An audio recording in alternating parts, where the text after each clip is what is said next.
Ladies and gentlemen, it's going to take something very, very special to knock this PSG team off their perch. I'm just going to say it. It's going to take something special because the way this team is playing football right now, right? And not right now, the last 6 months or so. The way this PSG team is playing football, this is not your everyday Champions League winners. This is not your typical, this is a special side. A special side. The way these guys are kicking the ball around, the passing, the movement, the rotations, the goals they're scoring, the way they're pressing, the way they're defending.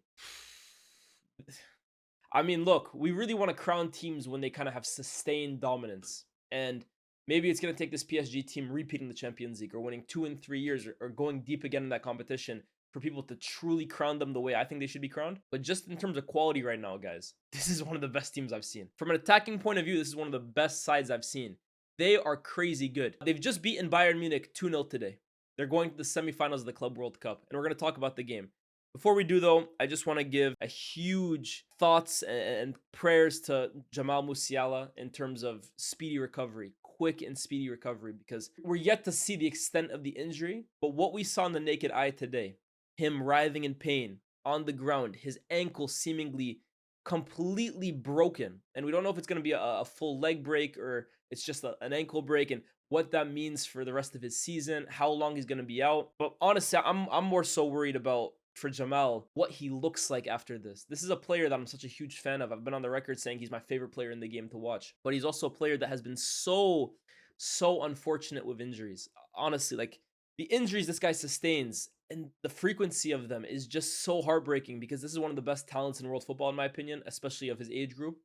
And I've seen Bellingham over the last few years really kind of just emerge as a star. Like he's taken the stage with both hands and gone there. Verts, what he did. And Musiala, I think, is of similar talent. I view him in that echelon of world level talents. And I just feel like every single time, like you think, okay, he's going to get a run in the team. He's going to get a chance to kind of showcase his talents.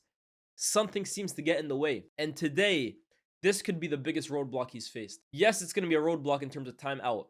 100%. He might be out for the season. He might be out for a few months. I don't know. But man, like these kinds of injuries, you keep kind of. I mean, this is obviously he doesn't have an ankle injury every single time. Sometimes it's muscular, right? But this kind of injury, I've seen it with Hazard. The ankle injuries like this, it can really finish off your career, man. Like it's not like he's not gonna play again, but it can really change the way you play for the worse. I'm praying for Musiala that he comes back the same Jamal Musiala that we all know and love, man. This was his first start in 3 months. So already he's a player that has been unlucky over the last season of injuries. This was his first start in 3 months, and that's the way he comes back. It's so unfortunate, it's so unlucky, and I'm wishing for a speedy, quick recovery from Jamal Musiala and a very successful surgery on whether it's his ankle or his leg. But another thing, just to kind of finish up the Musiala point, I saw a lot of people today saying, oh, this is the problem with the Club World Cup. This is why the Club World Cup should never have happened. There was always going to be a big injury like this. Look, there is fully valid criticism surrounding the Club World Cup in terms of how it kind of adds to the footballing schedule. The footballing schedule, if you have concerns over it, is fully valid. There's too many games being played by players these days. You will never hear me disagree with that. I think player welfare, more than ever, needs to be prioritized. However, to try and use Musiala's injury today, where it was basically a collision between him and Donnarumma basically his entire body weight goes on Musiala. Guys, to use that to run your narrative about why the Club World Cup shouldn't happen or why it should be scrapped, that's poor. That's really, really poor. You're using someone else's injury that doesn't have anything to do. Let's call it what it is here, right? That kind of injury has nothing to do with wear and tear or minutes on your body or how many games you played in a season. You could have played your first game ever and broken your leg that way or broken your ankle. It's a freak injury. It's a leg. It's a break of a bone. It's not a muscular tear. It's not wear and tear on your muscle. To use that kind of injury to push a narrative that you're trying to push about the Club World Cup or the footballing schedule. Again, find a different angle to hit it. Like there are plenty of valid reasons. There's plenty of angles you can take for that. This is not one of them. And I thought that was really, really poor for people to try and use this kind of injury to shit on the Club World Cup. That's the way I see it. So again, quick and speedy recovery to Jamal Musiala, and I think I speak for most people. I really hope I speak for everyone because he's such a brilliant player to watch. We're all hoping that you come back soon and in the best way possible. But if we're talking about the game, right? I really enjoyed that game. I don't know how you guys felt about it, because sometimes I come on here and say I love that game. People are like, what? That game was terrible. And sometimes I come and say I hated that game. They're like, oh, that was really entertaining, which makes this sport so interesting. It's what makes it so beautiful, right? It's a game of opinions. But I really enjoyed that game because, quite simply, I think we watched two of the best teams in the world with two of the best squads in the world go at it head to head for 90 minutes. All over the pitch, you're looking at some of the best technicians in the world. You're looking at some of the best 1v1 players in the world, some of the best goal scorers in the world, some of the best defenders in the world. Throughout the pitch, you're looking at two really, really good teams. And I think it's showcased in the football that we saw from either side. However, I actually think it was PSG in the first 10 or so minutes that really stepped on Bayern's neck hard. And I think the big talking point, or the big thing I was really looking forward to seeing this game, was how both sides pressed from the jump, because I think they're both probably, they might be the two best pressing teams in the world. Maybe Barcelona, right? But these two are ridiculous pressers. But it was actually PSG that had a lot of success from how high up the pitch they were pressing and forcing mistakes from Bayern. And the thing with PSG, right? I'm really trying to think, have I ever seen a team in my life that over the course of 90 minutes, you see so many rotations from players in different positions consistently? Honestly, I feel like if you look at every single PSG player's heat map, they're all everywhere on the pitch, because Hakimi plays right back, but then he'll pop up in central midfield, then he'll pop up as a 10, then he'll pop up as a right winger, then he'll pop up in center forward positions. Barcola will pop up all over the front line. Vitinha will drop deep into left back and build up. Ruiz will pop up everywhere.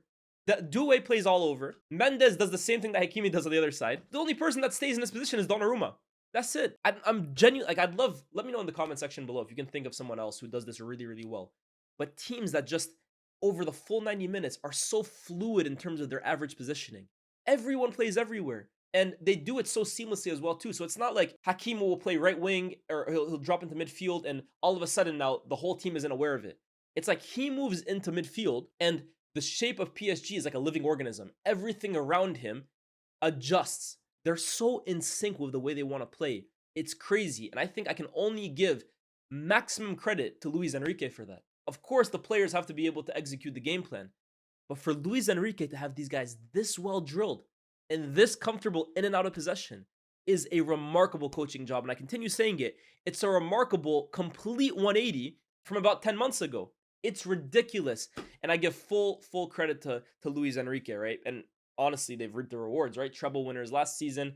And I would have to say they're the favorites for this tournament as well, too. They had a lot of chances early on. Doue could have nearly scored within like 2 minutes. But give credit to Bayern as well, too, right? They were obviously the underdog this game. Not massive, because it's still a big team we're talking about in Bayern Munich. But I think they recovered well. And with Bayern, I think they were always going to kind of hurt PSG based on how quickly they were able to get it into wide positions. Because you had Coleman on one side, you had Mousiala for the first half drifting out there as well, too, to help him out. And then you had Olise on the right, who before today I would have said was maybe even my player of the tournament. I think Olise has been ridiculous this tournament. And when Bayern were able to kind of feed those guys out wide and get them into positions where they were able to isolate their fullbacks, I really thought that was the best opportunity for Bayern to kind of get any kind of advantage in this game, because Olise is just emerging in front of our very eyes as a superstar, right? He's a damn good player, but I think he's emerging as a top 10 potentially player. The way this guy is playing at the moment is ridiculous. It's absolutely ridiculous. And if anything, this season, he's going to have to carry even more responsibility attacking wise, right? Because now Mousiala is out. They're still working on finding a solution on the left wing. They talk about Leao. They talk about Nico Williams. I don't think either of them are going to happen. But it just means that there's going to be even more responsibility on Olise's shoulders to carry the load. But the thing with Olise is, I don't think that really bothers him. I really don't think Olise gets fazed by responsibility. And it's evident by the fact that, first of all, he came to a club so big that he's never even experienced with Bayern.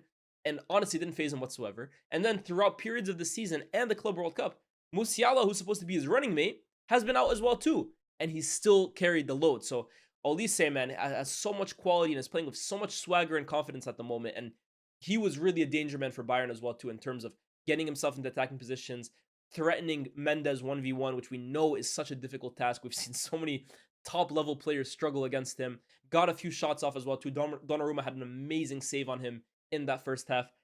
And then on the left, a little less so, because with Coleman, right, you just know what you're going to get. He's going to be busy. He's going to run out players, but the end product of him is always going to be lacking. And then you had Harry Kane, who throughout this game is playing as Harry Kane does, right? Dropping deep, receiving the ball off midfielders, spraying passes out wide. And for the most part, actually, I think he was doing a really good job of that, because again, if you're trying to kind of find wide positions early, Harry Kane dropping deep and then facilitating the way he does is a pathway to get there. But unfortunately, the first PSG goal in the second half actually comes from Harry Kane doing that. And I think that's kind of the catch-22 of Harry Kane, man. He drops deep, he drops deep, he drops deep, but also PSG are the best pressers in the world right now. So he drops deep, and all of a sudden, João Neves and Vitinha are swarming him like wasps. These little technical midfielders, half Kane's size, just start nipping at him, win the ball off him, and all of a sudden, it's a quick counterattack. João Neves gets the ball himself back in the box, a beautiful cut into the feet of Desiré Doué, who's had a rough tournament, to be honest with you. You guys know I love Desiré Doué, but he hasn't had his best tournament. And in fact, the goal that he grabs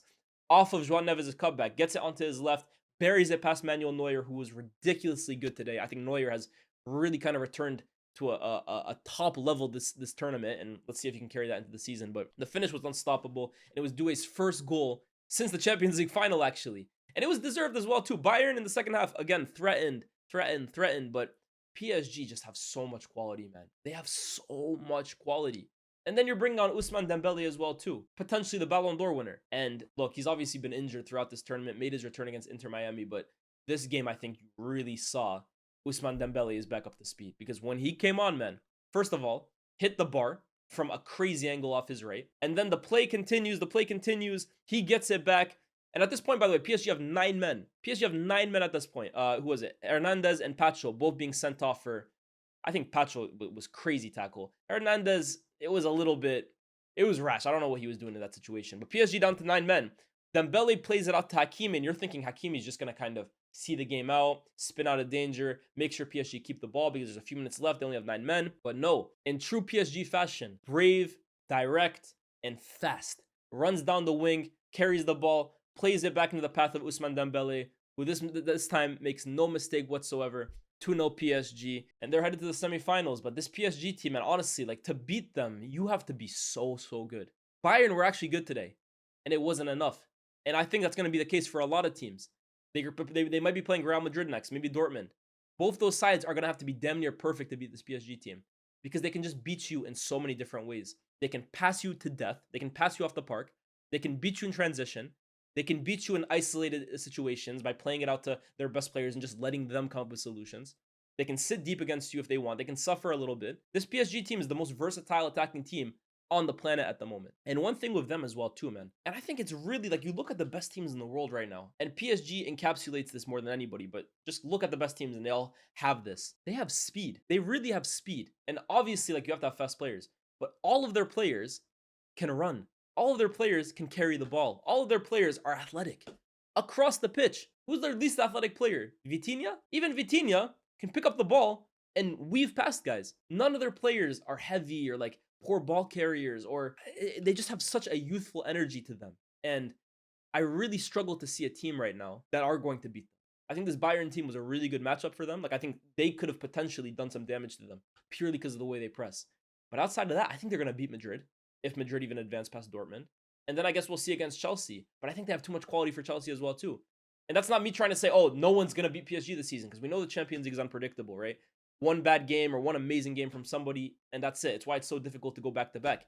But at the moment, I think they are pretty clearly the best team in the world. Like, pretty clearly. And I don't think you can always say that about the Champions League winners. Like, you know the Champions League winners are always good. But to be this much better, seemingly, than everybody else, yeah, man. PSG, I applaud you. I applaud you. Commiserations to Bayern Munich, who I thought actually had a really, really good tournament. Vincent Kompany continues to impress me the more and more I watch his sides play. But the season now looks really, really gloomy for them. They failed to sign Florian Wirtz, which I was personally not that bothered by, because I thought with Mousiala, I've never really liked their combination together. Musiala potentially is out for the season now. That miss looks a lot more damning. I think they've turned down Rafael Leao. I don't think they're going to go after him. And Nico Williams has just signed a 10-year deal with Bilbao. Where do they go from here?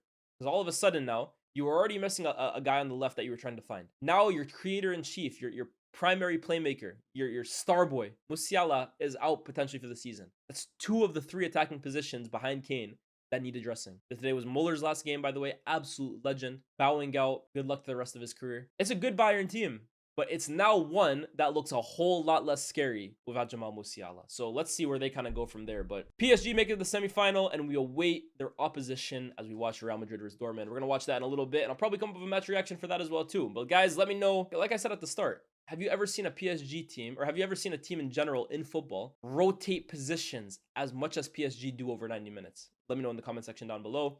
Like, share, subscribe, and I'll catch you guys very, very soon. Peace.